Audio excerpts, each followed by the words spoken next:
Auspicia este programa Cooperativa de Provisión de Servicio Eléctrico y otros servicios públicos de Pigüé Limitada.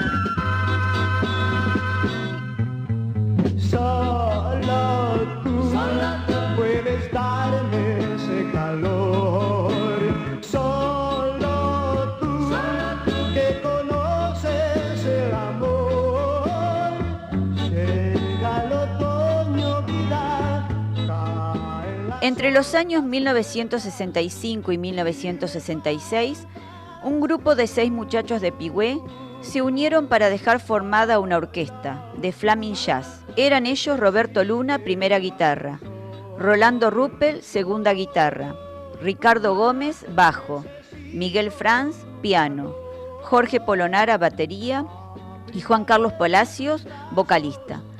Aproximadamente un año de Flaming Jazz desarrolló sus actividades musicales con ese nombre, cambiando luego por Los Duques y con la siguiente integración: Hugo Palacios, primera guitarra, Rolando Ruppel, bajo, Miguel Franz, órgano eléctrico, Jorge Polonara, batería y Juan Carlos Palacios, vocalista.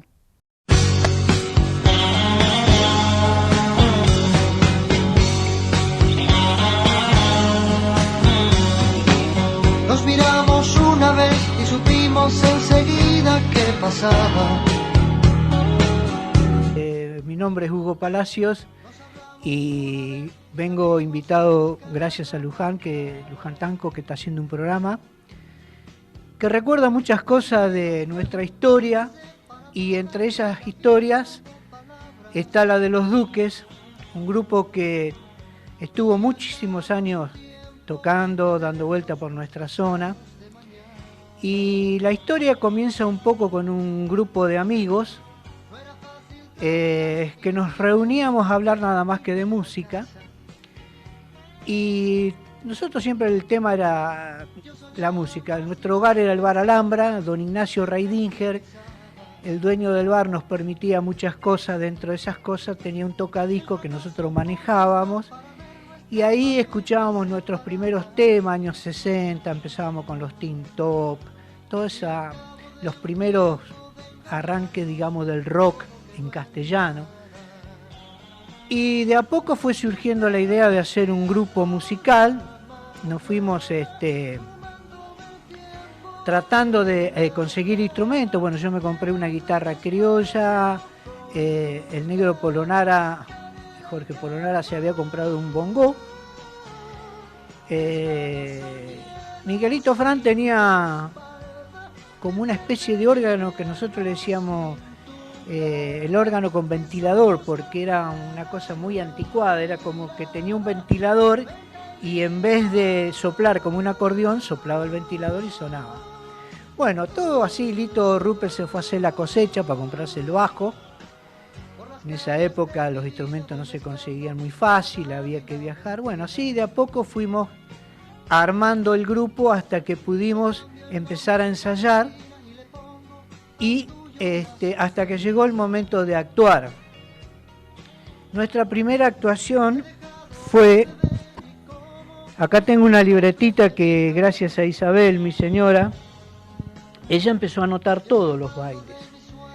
Es una libretita, hoy la miro, es un documento, ¿no? Porque nosotros empezamos en el año 1967, el 25 de mayo, en la Sociedad Italiana de Carué.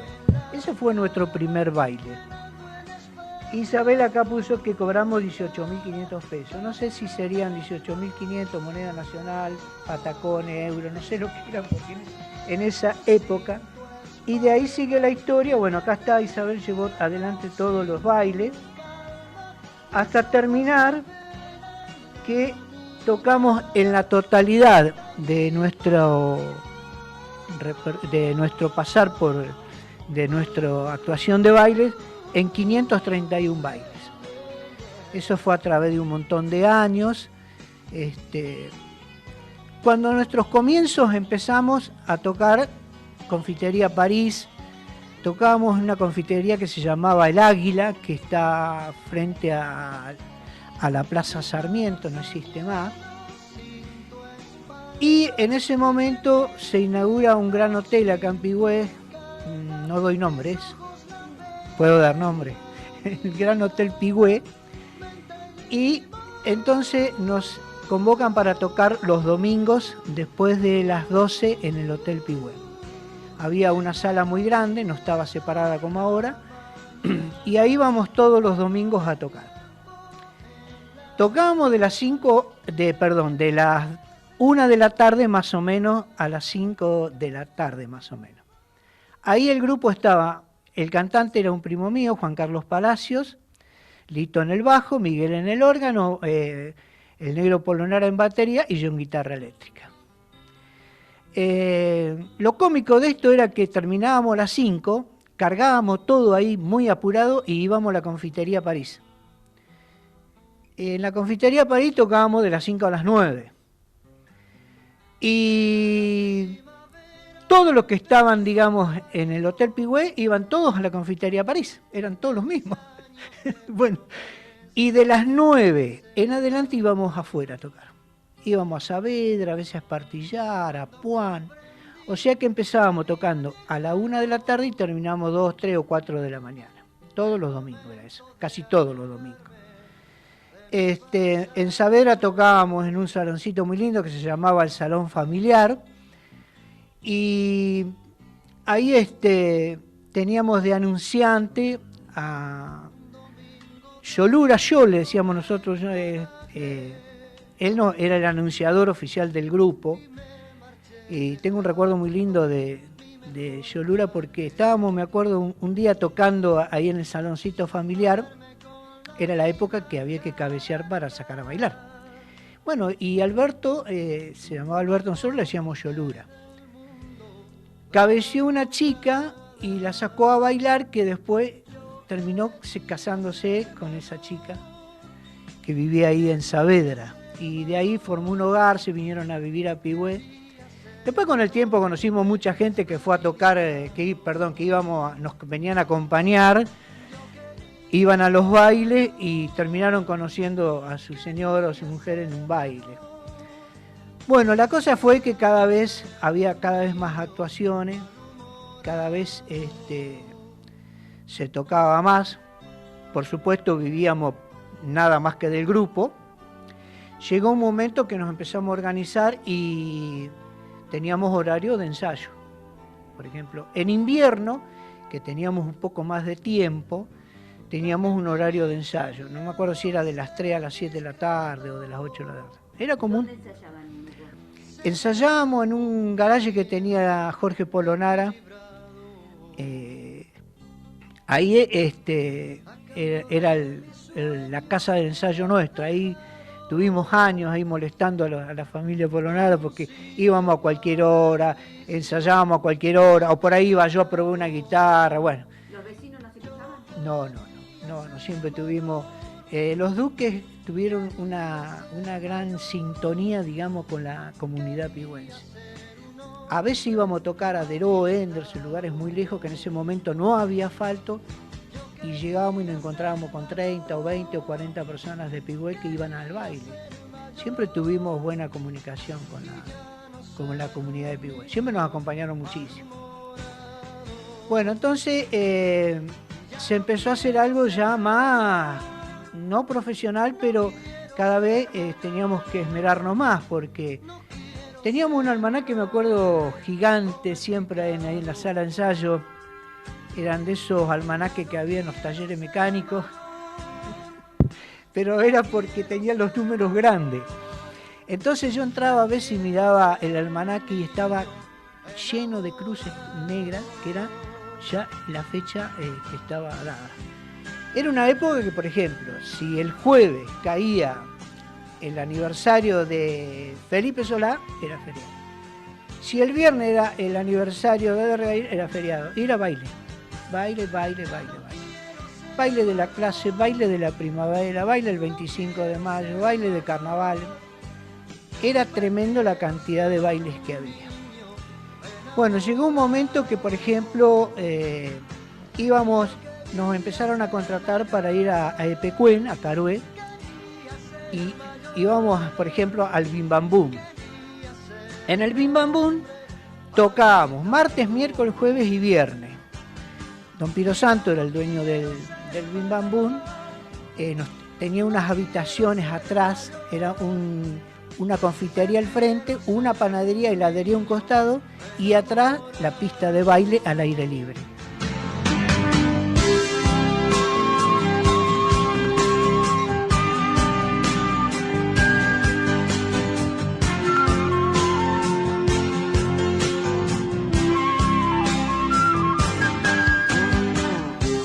Bueno, nosotros ahí teníamos que quedarnos 4 días, nos instalábamos ahí y tocábamos martes, miércoles, jueves y viernes. Sábado y domingo íbamos a Deró, Henderson, La Linda, Monescazón, La Larga, Álamo, toda esa zona. Hacíamos muchísimo esa zona.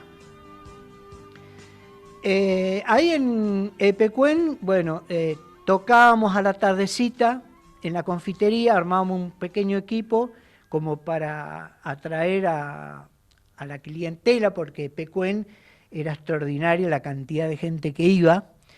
Había mucha gente dando vueltas, entonces nosotros era como un llamativo de tocar y la gente pasaba y veía que estábamos tocando y entraban. Y después íbamos y nos instalábamos al aire libre y ahí tocábamos hasta que a veces empezaba a amanecer y todavía estábamos tocando. Ahí tocamos con muchísimos grupos, porque era la época que los grupos venían muchísimo a la zona. Nosotros éramos como un grupo de soporte. Y ahí tocamos con Los Ángeles Negros, con Los Galos, con Los Golpes. Y me acuerdo una actuación memorable que hizo Palito Ortega, que era con Toscano y su conjunto, que era como que tenía Raiconi. Era un grupo tremendo de músicos de primera línea. Ahí estaba Alcalá de baterista, que es una de las mejores academias de batería que hay en el país.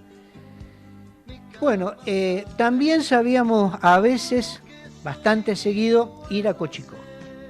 Cochicó también era martes, miércoles, jueves y viernes. Tocábamos en el Quincho. En el Quincho iba tanta gente que terminábamos, nosotros teníamos el escenario dando a la laguna, donde había una calle de asfalto.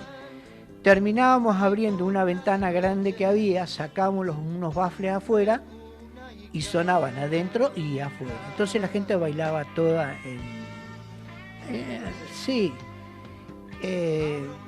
cosas que me acuerdo hoy, ¿no? Íbamos por la entrada, ahí la recaudación era para nosotros. Yo me acuerdo un día estábamos tocando y yo tenía un estuche de guitarra rígido. Esos estuches, no como funda, ¿viste? Esos rígidos, estuches fuertes que venían antes. Yo lo había dejado a un costado, estábamos tocando y Alberto Scholl, que era el anunciador, también era el que cobraba la entrada. Estaba en la puerta. Y él tenía una caja de zapatos. Y yo veía que la llenaba la caja de zapatos, iba, abría el estuche de mi guitarra, volcaba la plata ahí. Bueno, la cosa es que como a las 7, 8, las 6 de la mañana, no sé, a la hora que terminábamos, cuando empezamos a recontar la plata, era extraordinaria la cantidad de la recaudación que habíamos hecho. Porque ahí se rotaba mucho, la gente entraban, a veces comían en el Quincho. Después también inauguramos el escenario de la Laguna Alsina, que hoy quedó bajo agua, está todo destruido. E inauguramos las piletas que fue algo memorable, muy lindo, eso nunca me lo voy a olvidar porque fue muy emotivo. Las piletas en el lago Epecuén eran unas piletas muy grandes que tenían unas islas en el medio con un tobogán que caía agua, era extraordinario. Y en un segundo piso, arriba de unas columnas tipo romano, estaba el bar. Y nosotros tocamos ahí toda la tarde. Eso también lo inauguramos nosotros. Y por un camino de nada regreso a casa. Durante 1 año y 3 meses, los Duques prosiguieron su actividad artística, amenizando reuniones bailables en nuestra ciudad y localidades vecinas. Al alejamiento de Juan Carlos Palacios le sucedió Roberto Rodríguez, que actuaba con el seudónimo de Cayo. Nativo de Tres Lomas, Cayo tuvo una labor destacada dentro del conjunto. Autor de numerosas composiciones, dio un impulso artístico digno de tenerse en cuenta. Posteriormente, en 1970, Cayo siguió sus impulsos de viajero y marchó a Brasil.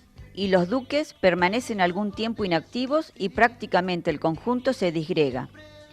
En 1971 vuelven a unirse, esta vez con la incorporación de Néstor Eduardo Castaño, joven vecino de Puan, quien logró méritos sobresalientes en la parte vocal del conjunto. Ese galán dorado, ese niño mimado, con que tú soñabas ser. ¿Qué opina tu familia de mí? Y otra inauguración también que me acuerdo muy linda fue la de la confitería de Puan, la que está en el fondo de la laguna, que también la destruyó el agua y está todo. Eso se inauguró un sábado a la tarde, estaban todas las autoridades y nosotros fuimos los que tuvimos el honor de inaugurar la confitería. Esa noche tocamos en la confitería era algo muy lindo, atrás había un salón comedor, arriba había los vestuarios y toda la confitería alrededor tenía como una especie de piletas, todas rodeando la confitería, todas iluminadas, con unos puentecitos de madera llenos de peces de colores.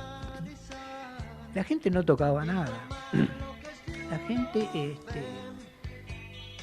hoy no sé, me parecería medio raro tener algo así, ¿no?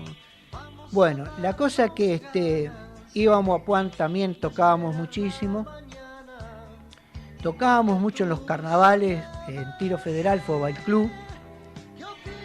Me estoy acordando de algo, a ver si lo puedo contar. No es nada raro, ¿no? Bueno, resulta que un día tocamos, eran los carnavales de Fútbol Club. Fútbol Club es el club que está frente a la plaza.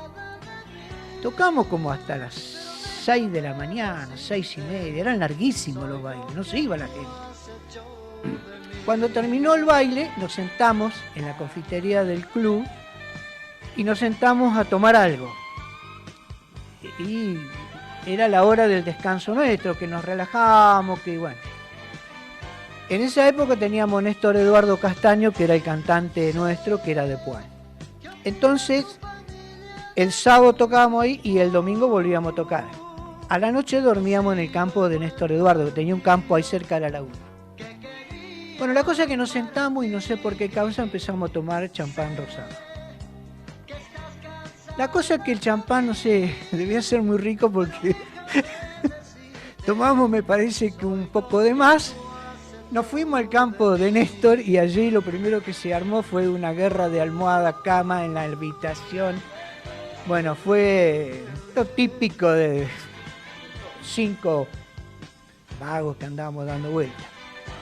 Entonces el negro Polonara me dice, dice, vamos a sacarlo a Néstor afuera, al lado de la casa había un tanque de agua. Estaba lleno el tanque de agua. Dice, vamos a sacarlo al niato, lo vamos a sacar afuera y lo vamos a tirar al tanque de agua. Bueno, yo hablo como si el negro me estuviera hablando despacito. Lo sacamos a Néstor Eduardo al patio y en un momento dado lo agarramos entre todos, lo empezamos a zamarrear, lo levantamos en el aire y lo tiramos dentro del tanque de agua. Y Néstor gritaba y no sé qué era que decía, bueno, y por ahí sale así del tanque todo, estaba con la ropa, ¿no? Dice, tengo toda la plata de la recaudación en los bolsillos. Toda la plata del baile la tenía en el bolsillo. Se le había mojado. Más vale. La cosa es que tenía un parral enorme, nos conseguimos no sé qué cantidad de broche y tuvimos como 2 horas colgando la plata de la recaudación del baile, ¿no? Bueno, eran cosas que eran momentos muy lindos que hemos pasado. Y ahí empezamos después con el tema de hacer una película, filmamos una película en el campo de él, que acá el señor Wilson dice que posiblemente la pueda tener, pues yo no la pude encontrar. Es una película que se grababa en 8 milímetros, En la película duraban los rollos 3 minutos. Nosotros se la llevábamos a un señor que se llamaba Charbonnier, acá, más conocido por El Galo, trabajaba en una casa de fotografía. Él las mandaba a Kodak, a Panamá, a revelar. Un rollito de 3 minutos. Bueno, juntamos unos cuantos de esos rollitos, los unimos, y en un momento dado teníamos todos muy buenos equipos, ya en esa época teníamos equipos... íbamos a Buenos Aires continuamente como para reponer siempre, tener lo mejor de los equipos. Y para el aniversario de fue de los 50 años de la Confitería París, habíamos estrenado los 5, teníamos 3 trajes con colores diferentes. Y teníamos todos los equipos, ¿sí? Teníamos todos los equipos de colores y estrenamos ese día una pantalla gigante en la Confitería París y Carucha Camandone era el encargado de pasar la película en 8 milímetros. Lo cómico de la película en 8 milímetros era cuando vos la pasabas normal y después cuando la pasabas para atrás. Tenía un efecto medio Cantinflas, algo así, era muy cómico. Entonces la película, bueno, hay varias, hay unas grabadas en la plaza de Puan, hay varias en Pigüé. Y una de ellas era hicimos como una especie de domada en el campo de Néstor Eduardo, y ahí domamos unos novillos. Bueno, yo me subí a un novillo, duré más o menos cuarto segundo porque está todo filmado. Eso. Y lo cómico era que a mí me subo al novillo, salgo, me tira y me levanto del piso, vengo en el aire y caigo arriba del novillo otra vez, porque cuando la pasaba para atrás era la parte cómica esa.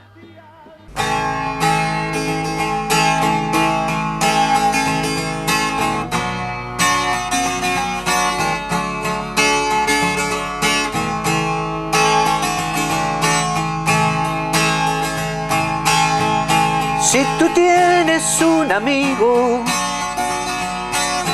eres muy afortunado. Bueno, el repertorio llegamos a tener hasta 60 temas en el repertorio. En el repertorio había de todo. Había temas, nosotros siempre tuvimos una predilección, una influencia mucho de Los Gatos. Teníamos algunos temas Los Gatos, pero no mucho, porque lo bailable era Safari, Trocha Angosta, Industria Nacional. Bueno, hacíamos muchos temas de los Creedence.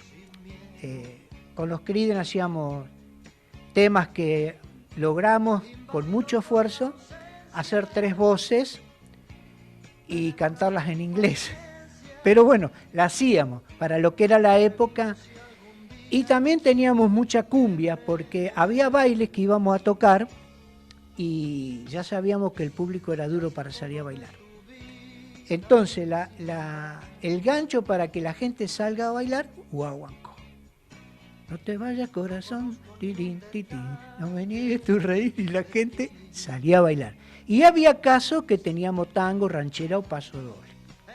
De todos modos, en todos los bailes que hacíamos en la zona, siempre había una hora de esa música típica, porque la gente quería por ahí bailar una rancherita, un paso doble, una milonga. Pero bueno, lo nuestro era lo de esa época.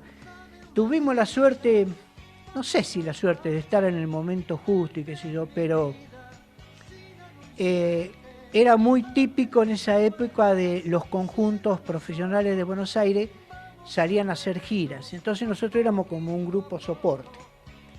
Y ahí tocábamos yo me acuerdo con Bárbara Aidí, con Jaco Monti, con Palito Ortega.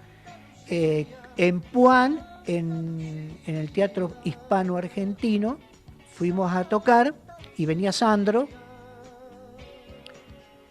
Y yo estaba en el vestuario porque habíamos hecho nuestra actuación y ya se sentía el ruido afuera, el griterío, que venía Sandro. Entonces había como 100 chicas afuera esperando a Sandro y bueno, se baja Sandro, eso me lo contaron, lo corren a Sandro y él le indican, para entrar al Teatro Hispano Argentino hay una puerta grande y hay al costado una puerta más chiquita que es un corredor. Le indicaron esa puertita, Sandro se mete corriendo por ahí y se mete en el vestuario donde estaba yo. Yo estaba sentadito como ahora así, nada, haciendo nada. Entra Sandro, cierra la puerta porque lo venían corriendo. Y bueno, estuve prácticamente casi una hora a solas con él, hablando. Bárbaro, en esa época no era muy... Los músicos eran, me parece que eran más sencillos, más comunicativos, no sé, bueno. Lo que me quedó el recuerdo que abajo del brazo ya tenía en esa época una caja entera de cigarrillos. Me acuerdo que eran cigarrillos Polmol o Palmal, algo así. Eran unos cigarrillos largos que venían sin filtro, que tenían rayitas. Ya venía con una caja de cigarro abajo del brazo. Fumaba y era en plena época de actuación de él. Se ve que, bueno, después tuvo sus consecuencias. Bueno, y tocábamos con montones de conjuntos de todo tipo. La primera actuación que tocamos en el Club Independiente, baile de la clase, porque había baile de la clase también. Cuando vos te tocabas la colimba, había un baile que se llamaba baile de la clase. Año 67 era. Nos toca en el Club Independiente tocar con los Shakers. Bueno, nosotros en esa época recién medio que arrancamos y teníamos los cables todos limpitos, los equipos todos arregladitos, todo, porque teníamos el tiempo y teníamos pocas actuaciones. Y aparecen los armadores de los Shakers, aparece el contratista de los Shakers en el Club Independiente, entran por el medio del salón. Y yo estaba arriba del escenario y empezaron a tirar los equipos como si tiraran, qué sé yo, no sé, una bolsa, por ejemplo. Los equipos todos rotos, todos estaban, la tela toda rota, unas cajas todas desarmadas. El amplificador era una tabla y arriba de la tabla montado un equipo valvular. Ellos armaron ahí, le armaron los equipos. Y bueno, yo digo, esto, Dios mío, baile de la clase, bueno. Vienen los Shakers, hay fotos que después se pueden ver, con el traje típico Mao que usaban los Beatles, porque ellos cantaban y tocaban en inglés. 4. Los dos hermanos Factoruso, que después fueron legendarios, el baterista y el bajista. Yo cuando empezaron a tocar, no lo podía creer. Yo me había quedado a un costado de Osvaldo Factoruso, que tenía una guitarra, una Gretsch verde alemana, me acuerdo, y yo le veía los dedos y tenía un dedo por acá por el principio del diapasón y el otro allá por el final, que no sé cómo era, que tocaba. Eran extraordinarios, eran fantásticos tocando.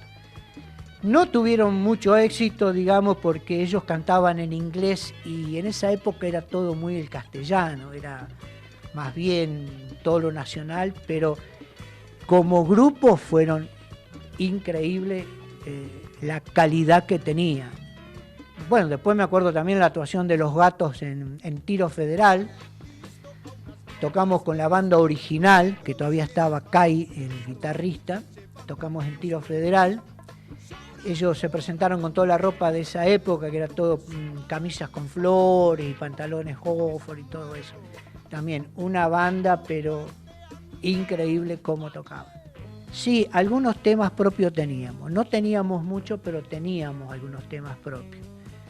Por ejemplo, cuando nos presentamos en el Festival de Trenkelauken, la característica era, o las reglas de presentación, era que había que presentar 2 temas y temas propios. Nosotros nos presentamos con 2 temas que eran de Néstor Eduardo, y lamentablemente hubo trampa en ese festival. No sé cómo explicarlo, si trampa, que la cosa es que se presenta otro grupo de Suárez con no temas propios y hacen el tema Vengan Juntos de los Beatles y con eso ganan el festival. Entonces cuando nosotros fuimos a protestar, porque las reglas eran, las bases del concurso era que había que presentarse con temas propios. Pero bueno, la cosa ya estaba, no había, esa gente ya se había ido, ya había terminado el festival y ahí terminó. Ya la la la.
calor.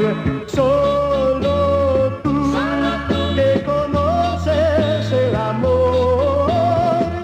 Llega el otoño, vida, caen las hojas muertas y me faltas tú. En ti quedó mi vida y toda mi alegría, hasta que vuelvas, amor. Pasaron largos días desde tu despedida. Vuelve, te pido, por Dios. Solo tú puedes darme ese calor. Solo tú. La nueva TV ya llegó a nuestra ciudad y se llama IPTV. Vea televisión 100% digital por fibra óptica. Señales HD, Pack Fútbol con todos los partidos, noticias, espectáculos, infantiles. La grilla más completa para disfrutar en la comodidad de su hogar. Consulte diferentes planes en Urquiza 99. Oficinas de Self de 6 a 13 horas. La nueva TV ya llegó a Pigüé. Súmese.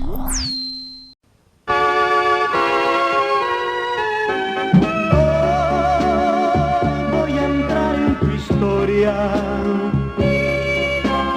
Eres mi anhelo más tierno. Las hojas están cayendo y pronto vendrá el invierno. Cobíjame en ti, alma mía. Sos un perfume de azares, brillo de luna tu manto.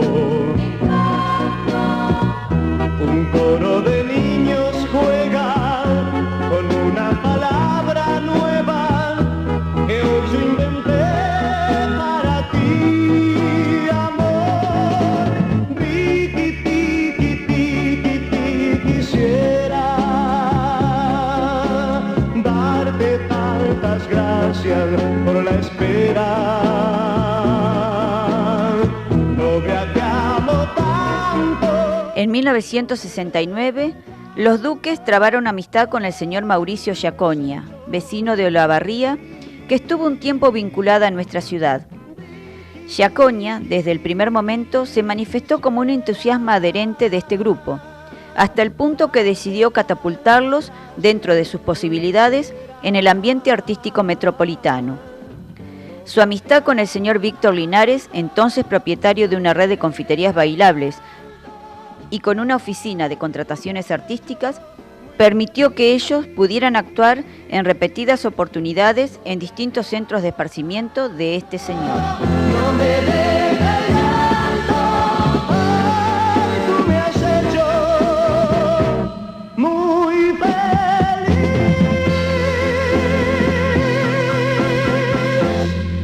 Una mañana de sol la conoció de perfil y se... La posibilidad de ir a Buenos Aires surge. Acá vino a instalarse un comisionista, Mauricio Giaconia, paraba en el Hotel Central. Después le cobraré el aviso. Él era un comisionista que viajaba todas las semanas a Buenos Aires. Era de Olavarría. Y él se hizo muy allegado al grupo, no sé por qué, iba a los bailes con nosotros, dormía en las habitaciones con nosotros cuando íbamos a tocar por ahí. Se hizo muy amigo nuestro. Entonces él tenía un conocido en Buenos Aires y a la larga terminamos poder ir a actuar a Buenos Aires. Fuimos a actuar a un lugar que se llamaba The Gardens, eran unas confiterías que había frente a la estación Liniers y eran 3 confiterías, una arriba de la otra. En la de arriba del todo era típica, en la del medio tropical, cumbia, todo eso, y en la de abajo rock. Y ahí nosotros tocábamos ahí. Ahí tocamos con varios grupos también, y me acuerdo una actuación de Facundo Cabral, que era en ese momento muy, muy representativo. Facundo lo quería muchísimo la gente. Y empezamos como a querer a difundirnos en la capital. La cosa que terminamos después yendo a Tótems, que estaba en Flores, en Tauro, que era en Morón, y Bamboche, que estaba, no me acuerdo.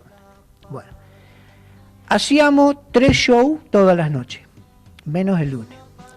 Todas las noches 3 shows. Pleno Buenos Aires, ahí subíamos a tocar en un lugar y capaz que bajaban los Bárbaros o los Lince, o entraba Palito, se iba a Giacomonti. Vos imaginate con la edad que teníamos, estar en pleno Buenos Aires, hacer 3 shows por noche. Bueno, eran...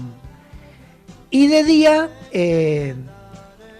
tratábamos de dormir un poco, pero no teníamos mucho tiempo porque había que preparar los equipos. Teníamos una Ford, una doble cabina con una lona atrás donde nos desplazábamos de un lugar a otro. Yo no me acuerdo cómo haría el negro para encontrar, porque de noche a esa hora. Pero bueno, la cosa es que hacíamos esos shows por noche. Y me quedaré con tu libertad. En 1971 realizan una grabación de prueba en Discos Odeón en Buenos Aires y en los primeros días de mayo de 1972 la grabación definitiva en dicho sello discográfico. Era un 33 simple con los temas Novia que amo tanto y Hasta que vuelvas amor de Carlos Alberto Fernández Melo y Patricio Germán respectivamente. De acuerdo a un convenio establecido entre Discos Odeón y Los Duques, el conjunto realizó esta grabación con el nombre artístico de Los Duendes. En tal sentido, cabe indicar que este nombre artístico no podía ser anunciado en nuestras presentaciones del conjunto hasta tanto Disco Odeón no realizara la gira que estaba programada por toda la provincia de Buenos Aires. La grabación de Los Duendes fue de 5 a 10.000 placas discográficas, las que se pusieron a la venta en nuestro país y otros países de América Latina. Los Duques, en el año 1972, estaba integrada por Jorge Capotosti en primera guitarra, Hugo Palacios, bajo electrónico, Miguel Franz, órgano electrónico, Jorge Polonara, batería, Néstor Eduardo Castaño, vocalista. Tú me has hecho muy feliz.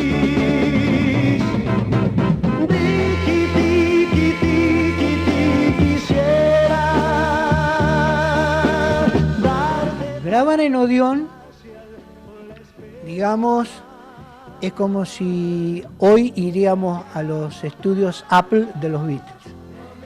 Era algo fantástico. Odeón era la única, o es, grabadora que hay en Sudamérica que graban por álbum, o sea que todo lo que se graba en Odeón queda de por vida. Odeón es una manzana entera, era. Y había un montón de estudios donde se grababan distintos grupos.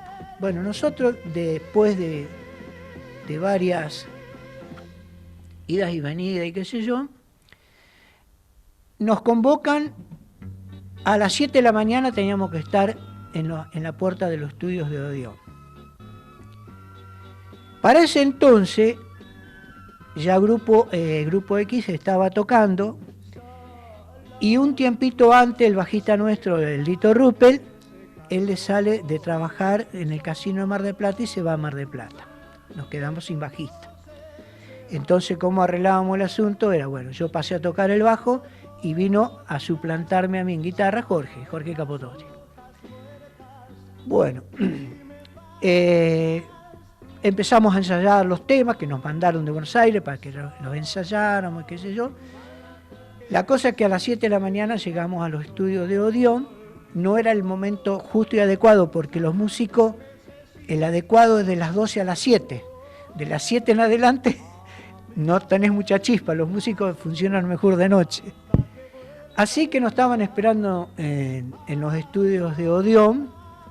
Había un señor con un uniforme muy lindo, se presentó, le dimos la tarjeta de presentación, llamó por un intercomunicador, vinieron con unos carros, nos cargaron todos los equipos y nos llevaron a la sala donde íbamos a grabar los 2 temas. Entramos a grabar eso de las 7 de la mañana más o menos, los 2 temas que íbamos a grabar. Al baterista lo llevaron a un compartimiento aislado, él se escuchaba con auriculares y estaba totalmente aislado de nosotros. Y nosotros todo con líneas a la pared que iban a una consola general. Hoy me parece, o la recuerdo, la consola de grabación Wilson tendría unos 10 metros más o menos. Era extraordinario. Y ahí atrás estaban los técnicos de grabación, técnicos de sonido, técnicos de esto, técnicos de aquello. Había una cantidad de gente atrás de esa consola para nosotros que a nosotros nos parecía que, bueno, y estar en Odeón. Empezamos a grabar, nos habían incorporado un órgano que se llamaba un órgano Hammond, que en esa época era una revelación total, y hoy todavía sigue siendo uno de los instrumentos base de todos los grupos de música de rock. Es un órgano Hammond con un sonido muy particular. Y nos agregaron un coro de chicas. Empezamos a grabar y ya por el mediodía recién íbamos por un tema. Sí, hoy parece mentira. Hoy cuando vos grabas en un estudio que la computadora te corrige medio milímetro, medio centímetro, no sé, el tiempo décima de segundo. En ese momento no se podía. Y por ahí, qué sé yo, me acuerdo, estaba tocando.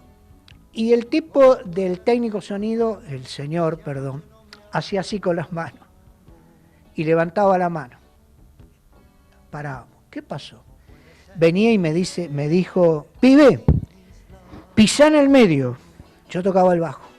Pisá en el medio. Vos imaginate el oído que tendría la educación musical, porque vos en el bajo, un poquito más arriba, un poquito más abajo, es totalmente, no te das cuenta de nada, pero él pisá en el medio. Bueno, la cosa que al mediodía paramos a comer, comimos algo en el estudio y arrancamos otra vez como eso de la 1:30, me acuerdo, y terminamos cerca de las 7 de la tarde los 2 temas, base musical y los coros, no el cantante. Néstor Eduardo vino al otro día a la mañana y él puso la voz, que ya era más tranqui, más fácil, porque todo lo difícil musicalmente estaba grabado. Y Néstor cantaba muy bien, tenía una voz extraordinaria. Y cuando el último tema, el ingeniero de sonido le dice, vos cuando terminés el tema, porque termina el tema largando la voz. Ah, sí. Dice, vos no bajés la voz. Dice, yo te la voy a bajar de la consola. Bueno, termina el tema y Néstor estaba con la continuidad del canto que terminaba, y el señor ya había bajado el control de la mixer, ya la había cortado, y nos miraba y dice, este tipo se parece un camello, dice, debe tener la voz en la joroba, dice, porque si no le avisamos, Néstor seguía cantando. No, era extraordinario Néstor cantando. ¿Lograron comercializar las grabaciones? Bueno, eso fue en el año 72, en abril. En julio sale el disco. Estábamos ensayando en el Garaje del Negro y nos vienen a avisar que en la Confitería París estaban pasando el tema de los duendes. Nosotros, había venido una encomienda con una cantidad de discos o algo así. Bueno, te imaginas, salimos, fuimos a la confitería, entramos, estaba repleto de gente, y el tema de los duendes era la emoción de escucharnos en un disco. Grabar un disco antes no era fácil. ¿Por qué el nombre de Duendes en lugar de los Duques? Bueno, los Duendes, nosotros vamos a Buenos Aires y cuando tuvimos que hacer un contrato con Odeón, con la grabadora. Hicimos contrato con una agencia que después nos iba a vender con toda una promoción de afiches, no había mucha, en esa época se usaba mucho la radio, las revistas. Yo me acuerdo que sacaron reportajes en la revista Gente, revistas de la época. Un día nos cargaron en una combi y íbamos a sacar fotos. Sacamos fotos en varios lugares de Buenos Aires. Y por ahí yo miro el Estadio River. Se abren unas puertas, unos portones, meten la combi en la cancha de River, nos llevan al medio de la cancha y nos sacaron fotos en la cancha de River. Eso todo era para difusión, para después el día de mañana comercializar el disco y todo promoción. Bueno, la cosa que fuimos a firmar contrato a la oficina de contrataciones y había un montón de músicos que también estaban por lo mismo, por firmar contrato. El contrato, si mal no recuerdo, se firmaba por 10 años y las regalías de la venta del disco creo que era el 5%, era algo que no sé. Pero bueno, ellos te vendían, te promocionaban e inclusive se había hablado de hacer una gira por Centroamérica, algo así también. La cosa que con la promoción de esto nos habíamos hecho mucho más famosos. Y estábamos en Buenos Aires, pero ¿cuál era el tema de vivir en Buenos Aires? Nosotros parábamos en un hotel. Teníamos la camioneta en una cochera, había que almorzar al mediodía, cenar a la noche, teníamos que pagar la lavandería porque nosotros no nos podíamos lavar la ropa, no, estábamos en un hotel. La cosa es que los primeros tiempos empezábamos alimentándonos muy bien, comiendo muy bien, y a medida que pasaban los 10 semanas, cada vez menos, al final terminábamos a veces con un café con leche, con una medialuna, con alguna... Entonces, ¿qué hacíamos? Nos veníamos a Pigüé. Organizábamos una gira acá en Pigüé y tocábamos en montones de lados para recaudar plata. Uno de los lugares que tocábamos mucho, que tiene muchos lindos recuerdos, era la Himalaya. La Himalaya es una escuelita que está pasando Felipe Solá. Creo que por ahí. El baile de la Himalaya, el contrato se firmaba hasta que se iba la gente. El contrato decía hasta que no quedara nadie en el salón. Muchas veces en la Himalaya solíamos tocar con los Jokers. Los Jokers era el grupo de Suárez donde estaba Sergio Denis. Entonces nos encontrábamos, íbamos a 4 o 5 de la tarde a la entrada de la escuelita, a un costado del camino, había un boliche, un tipo de campo, pero muy lindo, con un parque muy lindo afuera, ahí pegadito a la ruta. Ahí tomábamos algo y después íbamos y armábamos el sonido. Después nos daban de cenar esa gente, nos daban de cenar muy bien, cenábamos bárbaro. Y íbamos al escenario, pasábamos por la cantina, no éramos beodos, pero nos tomábamos nosotros... Vos calculás que empezábamos a las 11 de la mañana y terminábamos a veces a las 7 de la mañana. Cada uno se llevaba su botellita y íbamos arriba al escenario y cada uno ponía su botellita atrás del equipo. Qué sé yo me acuerdo, el Negro Polonara tomaba whisky y Miguelito Fran tomaba algo de etiqueta verde, no me acuerdo cómo era, cubana sello verde, algo de eso. Yo tomaba Reserva San Juan y qué sé yo, pero... teníamos la botellita. ¿Por qué hacíamos eso? Hay fotos también que después lo van a ver. Iba tanta gente a ese baile. No era tampoco muy grande el salón, pero tenía una pista importante y tenía una parte anexada que era la cantina. Se llenaba toda la cantina, se llenaba la parte donde se bailaba y después la gente se subía al escenario. O sea que vos terminabas de tocar y no te podías mover. Ahí hay fotos que la van a ver, que nosotros están las chapas del galpón y nosotros apoyados contra las chapas tocando. Y ahí hasta que amanecía no se iba la gente, 7 de la mañana, a veces más tarde. Bueno, los bailes eran extraordinarios.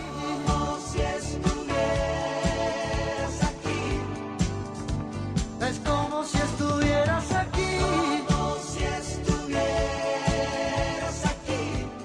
Nosotros arrancamos en el año 67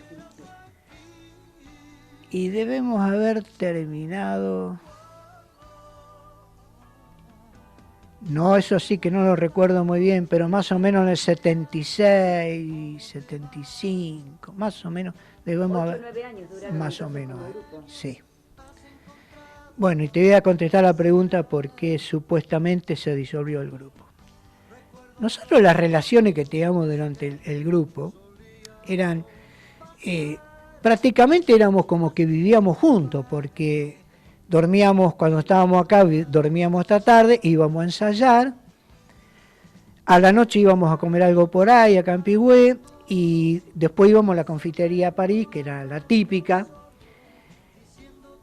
Viajábamos juntos, dormíamos en el hotel todos juntos, tocábamos juntos. Había giras que hacíamos con Cachín Calmens. Cachín tenía un colectivo, y a veces hacíamos gira por La Pampa. Cuando se hacían esas giras, se trataba de ir buscando lugares, por ejemplo, tocábamos Cuatrachema, Cachín, Colonia Santa Teresa, todos esos lugares para no volver a Pigüé. Así que prácticamente había semanas enteras que estábamos arriba del hotel, dormíamos en un hotel y viajábamos con Cachín. Cachín tenía su velocidad, él 60. Así que cuando en La Pampa agarrábamos esa ruta que se nos hacían súper largas, bueno, ya arriba no sabíamos qué hacer, tocábamos la guitarra, cantábamos, tomábamos mate.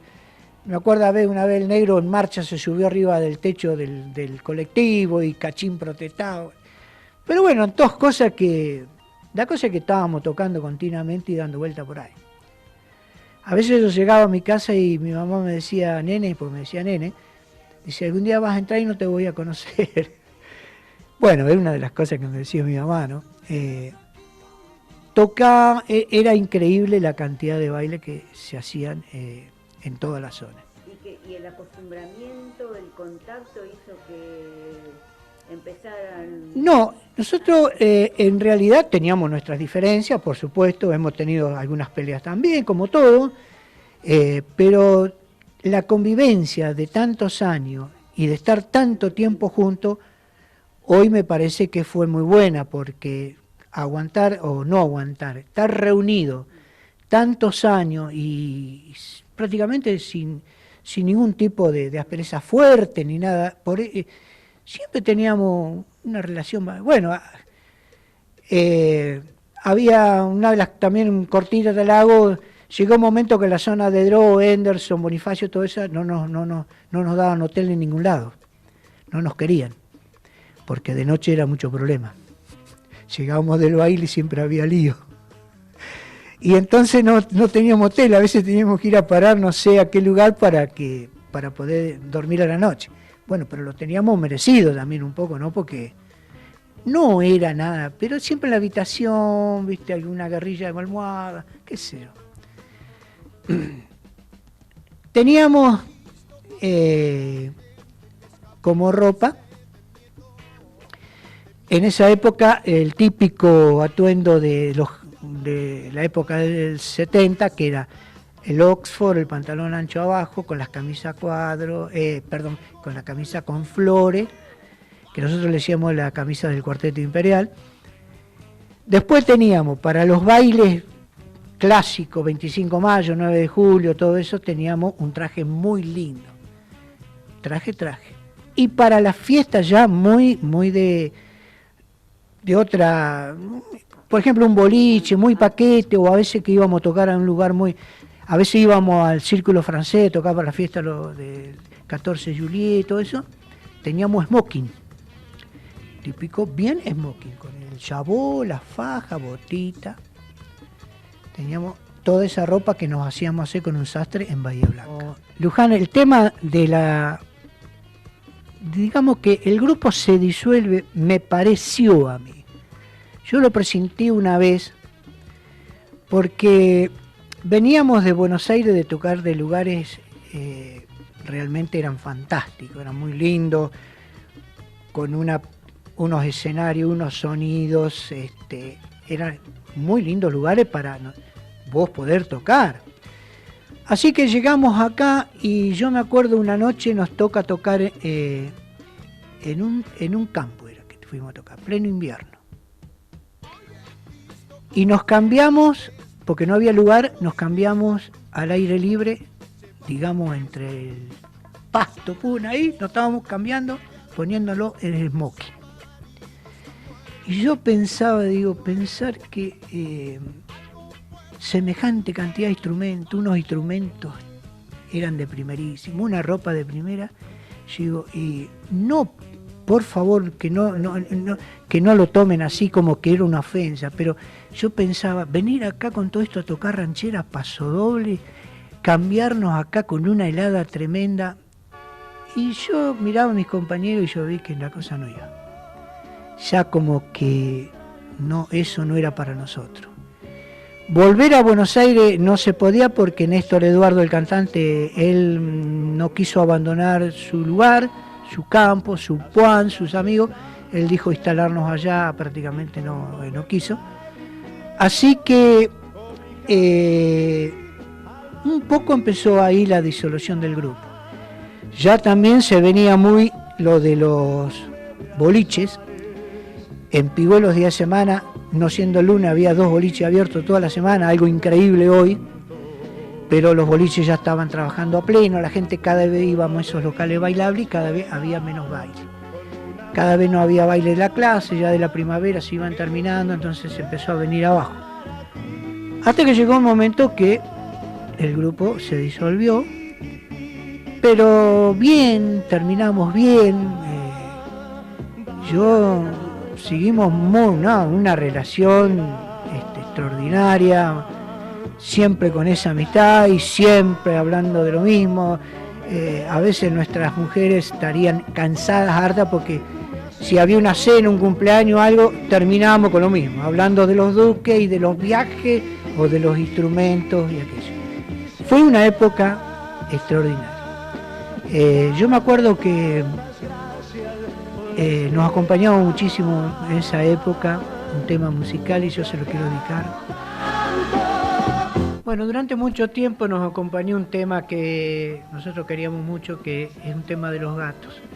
Yo cariñosamente se lo dedico a mi hijada, a Eugenia, hija de uno de los integrantes de los Duques.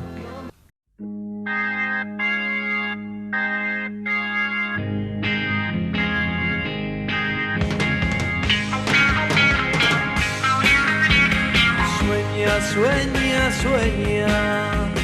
sueña y nunca dejes de soñar.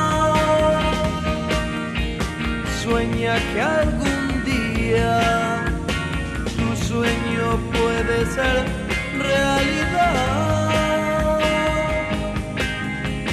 Sueña que es lo menos que puede hacer un tipo como tú. Quizás no puedas lograr lo que quieres conseguir. Por eso hoy más que ayer corre, sueña y corre sin mirar atrás. Sueña, corre y sueña. No pienses que es en vano soñar. Sueña que consigues lo que dentro de tu mente está. Sueña que hoy comienza algo diferente en tu existir.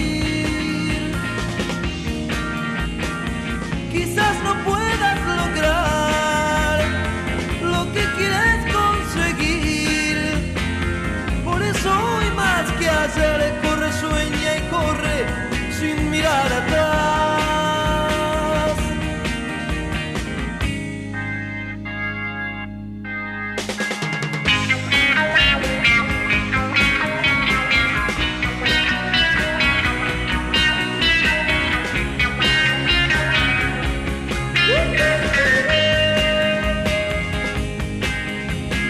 Sueña, sueña, sueña y nunca dejes de soñar.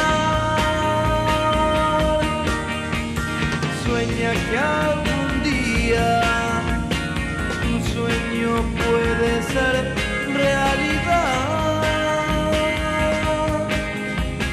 Sueña que es lo menos que puede hacer un tipo como tú.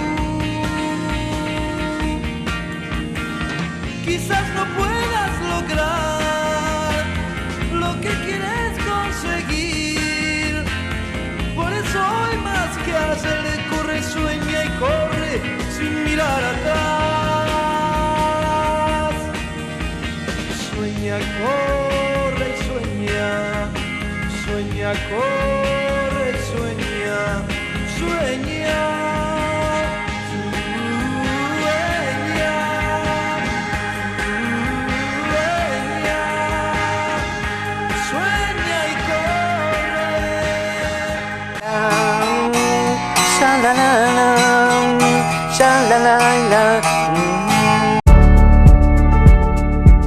Auspició este programa Cooperativa de Provisión de Servicios Eléctricos y otros servicios públicos de Pigüé Limitada.